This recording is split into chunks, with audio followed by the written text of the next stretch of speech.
वज्रांग की तपस्या पूर्ण हो जानी चाहिए थी।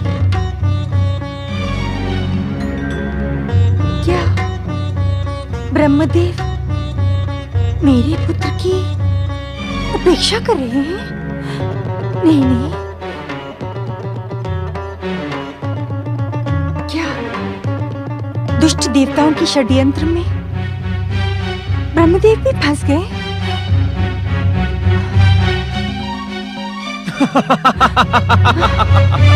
वज्रांग,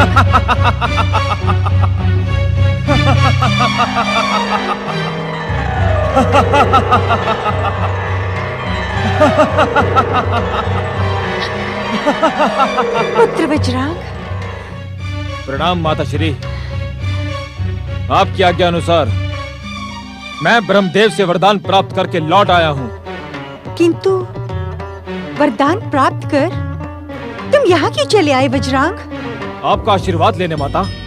मेरा आशीर्वाद तुम्हें उस दिन प्राप्त होगा जिस दिन तुम उस भीरू इंद्र को स्वर्ग से पतित कर स्वयं स्वर्गाधिपति बन जाओगे। क्षमा प्रार्थी हूँ माता। मैंने ब्रह्मदेव से इंद्र को स्वर्ग से पतित करने का वरदान प्राप्त नहीं किया है, तो मैं स्वर्ग पे आक्रमण कैसे कर सकता हूँ? तो कैसा वरदान प्राप्त किया है तुमने वज्रांग? अतुल बल और इच्छानुसार दैत्य सेना प्रकट करने का वरदान प्राप्त किया है मैंने। मूर्ख, तुमने दिव्य शक्ति से पूर्ण वरदान प्राप्त किया है। ये वरदान उस निर्बल और भीरू इंद्र को स्वर्ग से पतित करने में सक्षम है।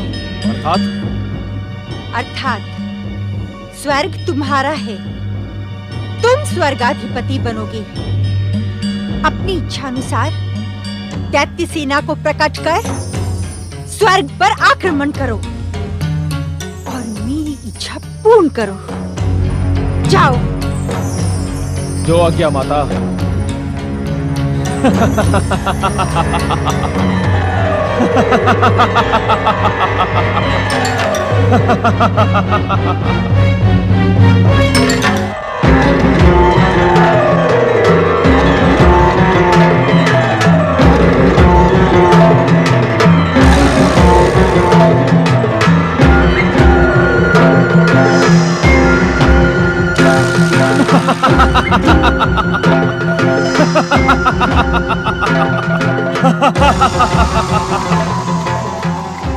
असंख्य दैत्य वीरों, प्रकट हो।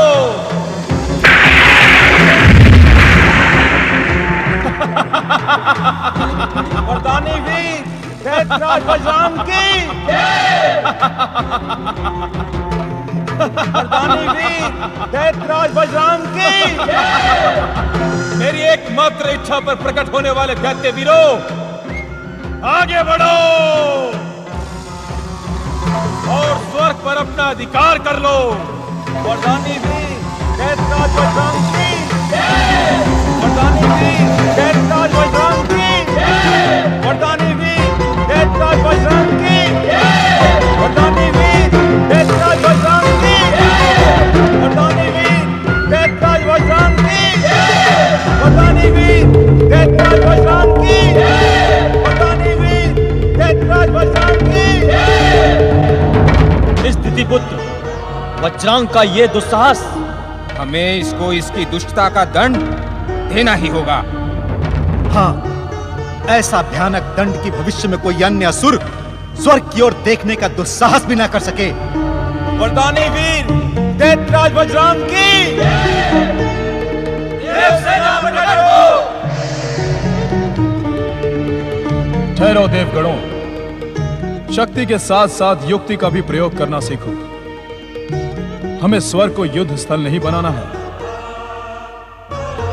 वज्रांग का स्वर्ग द्वार पर भव्य स्वागत करो और उसे आदर सहित स्वर्ग राज सभा में लेकर आओ।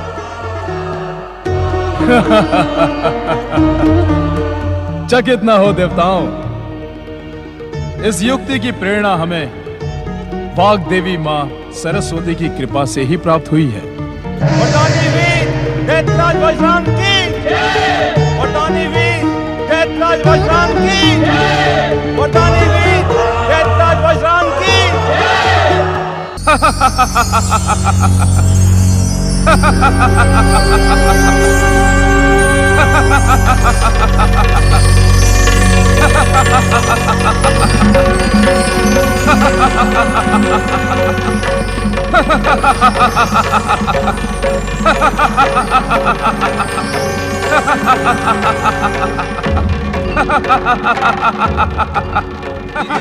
वज्रंग का स्वर्गलोक में स्वागत है।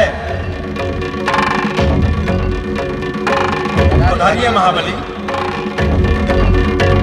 नीतिपुत्र वज्रांग की, नीतिपुत्र वज्रांग की, नीतिपुत्र वज्रांग की, नीतिपुत्र वज्रांग की, नीतिपुत्र वज्रांग की, नीतिपुत्र वज्रांग की, नीतिपुत्र वज्रांग की, नीतिपुत्र वज्रांग की।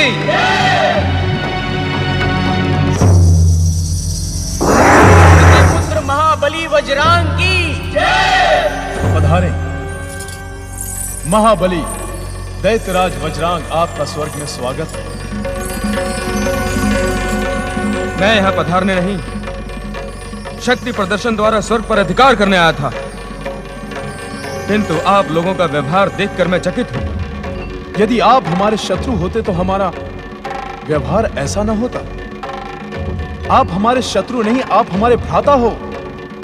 आपकी माता हमारे माता समान है और हम दोनों के पिता ऋषि कश्यप हैं। भाई भाई में ये वैर भाव अनुचित है।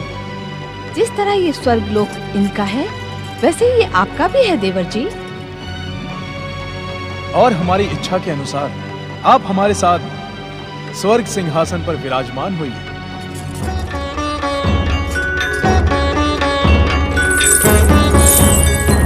पुत्र महाबली वज्रांग की। भ्राता इंद्र, आपका हार्दिक स्वागत देखकर हमारा हृदय हर्ष से गदगद हो रहा है। समझ में नहीं आता कि माता दीदी के तुम्हारे प्रति द्वेष का कारण क्या है। वे तुम्हें स्वर्ग से पतित करवाने की इच्छुक क्यों हैं? आप मेरे भ्राता हो वज्रांग। जब तक आपकी इच्छा है तब तक स्वर्ग के ऐश्वर्य का सुख भोग करो। दैत्य वीरों, हम देवराज इंद्र के प्रेम पूर्ण व्यवहार से मंत्रमुग्ध हैं। आप सब देवराज इंद्र और हमारी भावस देवी शची की जय जयकार करें। देवराज इंद्र एवं देवी शची की। दैत्यराज वज्रांग, देवराज इंद्र एवं देवी शची की। नारायण नारायण। देवराज एवं दैत्यराज, आज रक्तपात के स्थान पर आप दोनों की मित्रता को देखकर मेरा मन अत्यंत प्रसन्न हुआ। प्रणाम देवर्षि। आपका कल्याण हो। इस शुभ प्रयास को सफल होते देख मैं ये विश्वास पूर्वक कह सकता हूं कि मां बार देवी सरस्वती के प्राकट्य के साथ ही विचार और परिवर्तन की क्रांति भी प्रारंभ हो गई है। नारायण नारायण। मैं कुछ समझा नहीं देवर्षि। देवराज, इसमें ना समझने जैसा कुछ भी नहीं है। आज देव और दानव के मध्य मित्रता का कारण विचार और परिवर्तन की क्रांति ही है। अर्थात दैत्यराज, जिस प्रकार हर बीज के भीतर एक विशाल वृक्ष छिपा रहता है, उसी प्रकार हर क्रांति के भीतर एक असीम शांति छिपी रहती है। और यह शांति हिंसा, रक्तपात एवं प्रतिशोध से नहीं, अपितु विचारों के आदान प्रदान एवं मां सरस्वती की कृपा से ही संभव है। इसका प्रत्यक्ष उदाहरण आज हम देख रहे हैं। हमें ऐसा भी आशीर्वाद दें देवर्षि कि हमारी मित्रता, हमारे संबंध स्थायी रहे। दो परस्पर विरोधी शक्तियां परम मित्र बनकर विश्व बंधुत्व और मानव कल्याण का कार्य करें। नारायण नारायण। अति उत्तम विचार है। परम देव श्री महागणेश की कृपा से इस संसार में एक ना एक दिन ऐसा अवश्य आएगा। बस आप दोनों परस्पर मित्र बनकर अपने अपने उत्तरदायित्वों का निर्वाह करते रहे। नारायण नारायण।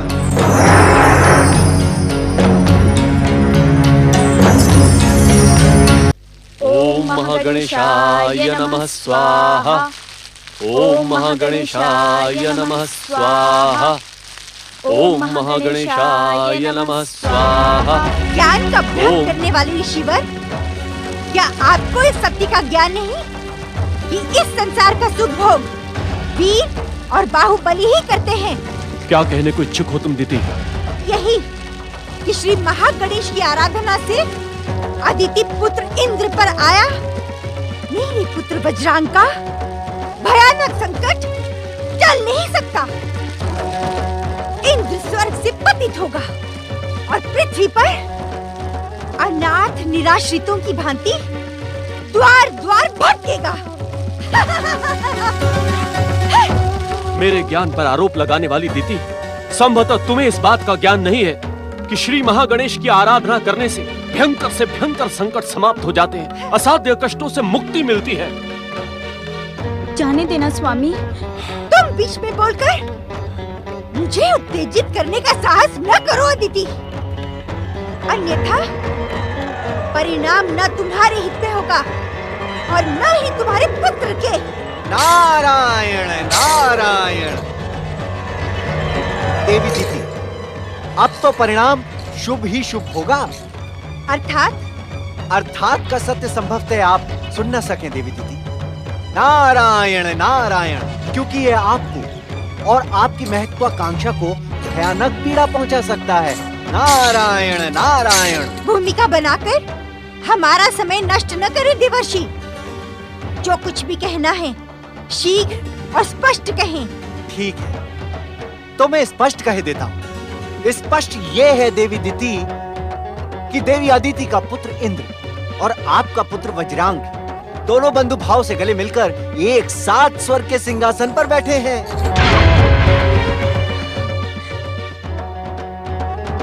ये सत्य नहीं हो सकता देवर्षि।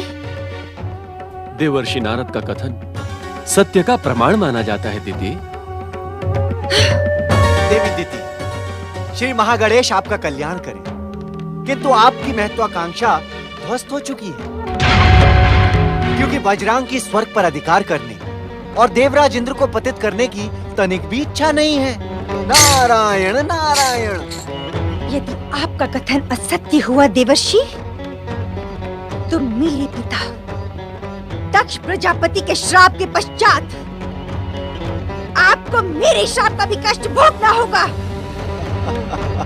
गंग गंग गंग गंग गंग। देवी दीदी, क्या आप इतना भी नहीं जानती कि मेरे आराध्य भगवान विष्णु की इच्छा के बिना कोई शाप मुझे स्पर्श भी नहीं कर सकता। यह दक्ष का शाप मेरे लिए कष्ट नहीं, वरदान था। उसी शाप के कारण तो मेरा चित्त कभी प्रभु दर्शनों से शांत नहीं होता और मेरे मन की अशांति मुझे बार बार प्रभु चरणों के समीप ले जाती है। नारायण नारायण। आप दीदी की बातों का अन्यथा न ले देवर्षि नारद। अपनी बहन के प्रति इसके भीतर न जाने कौन सा प्रतिशोध है। मेरे भीतर आपके व्यवहार का प्रतिशोध भरा है। जो सम्मान और जो स्थान मुझे प्राप्त होना चाहिए था, वो आपने इस अदिति को प्रदान किया है। आपका व्यवहार उस सम्मान योगी ही कहा है। क्या कहा आपने? नारायण नारायण। यही कि आप अपनी बहन अदिति के पुत्र इंद्र से अकारण जो द्वेष रखने की भयानक भूल कर रही हैं, उसका सुधार आपका पुत्र वज्रांग कर रहा है। ऋषिवर। आज्ञा देवर्षि नारद, कहें। ऋषिवर, वज्रांग और देवराज इंद्र की मित्रता का शुभ संदेश देने का मेरा कार्य पूर्ण हुआ। अब मैं प्रस्थान करता हूँ। नारायण नारायण नारायण। यदि वज्रांग ने भीरू इंद्र के साथ मित्रता करने की दुष्टता की होगी, तो मैं उसे अपने पुत्र के अधिकारों से वंचित कर दूंगी। देवताओं के षड्यंत्र का भयानक परिणाम होगा। देव दानव की मित्रता स्थायी नहीं होगी। देवता पराजित होंगे, इंद्र स्वर्ग से पतित होगा। ये दीदी की प्रतिज्ञा है, प्रतिज्ञा।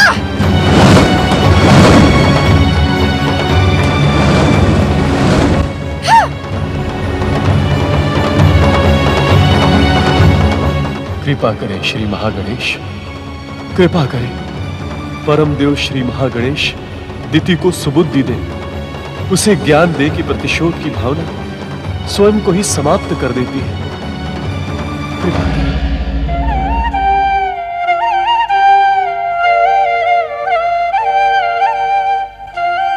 ब्रह्मदेव, ब्रह्मदेव, सृष्टि रचना के कार्य में लगे अपने मन को तनिक विश्राम दे स्वामी, और तनिक मेरी जिज्ञासा का भी समाधान करें। देवी सरस्वती, आपकी समस्या क्या हमारे सृष्टि कार्य से संबंधित है? हाँ स्वामी, दक्ष पुत्री दीति अपने पुत्र वज्रांग से निराश होकर दैत्य वंश के उत्थान के लिए अब क्या करेगी? तुम तो भली भांति जानती हो देवी सरस्वती कि हमारी पौत्री दिति भी अपने पिता दक्ष के समान भयानक अहंकारिणी है, और अहंकार सर्वनाश के बिना पराजय स्वीकार नहीं करता। किंतु स्वामी, सर्वनाश तो तभी होता है जब अहंकार चरम सीमा तक पहुंच जाए। तुमने सत्य कहा देवी। पूर्व निश्चित विधि के विधान के अनुसार दैत्य वंश का उत्थान सुनिश्चित है, किंतु दक्ष पुत्री दिति की कुप्रेरणा पाकर वो सर्वनाश की सीमा तक अवश्य पहुंचेगा। सृष्टि के रचनाकार ब्रह्मदेव, ऐसी स्थिति में तो स्वयं आपको दैत्य जाति के उत्थान को रोक देना ही उचित होगा। नहीं देवी सरस्वती, पूर्व निश्चित विधान को रोकना उचित नहीं होगा, और दैत्यों के उत्थान का अर्थ संसार का सर्वनाश नहीं होता, अपितु मोह माया, मद, लोभ, अहंकार और अधर्म की पराजय से धर्म की संस्थापना होती है। सत्य स्वामी, धर्म की स्थापना के लिए विधियों को ऐसी अनेक लीलाओं का निमित्त बनना पड़ता है। हाँ देवी, इस कारण दक्ष पुत्री दिति के कार्यों पर दृष्टि रखो, किंतु चिंतित न हो।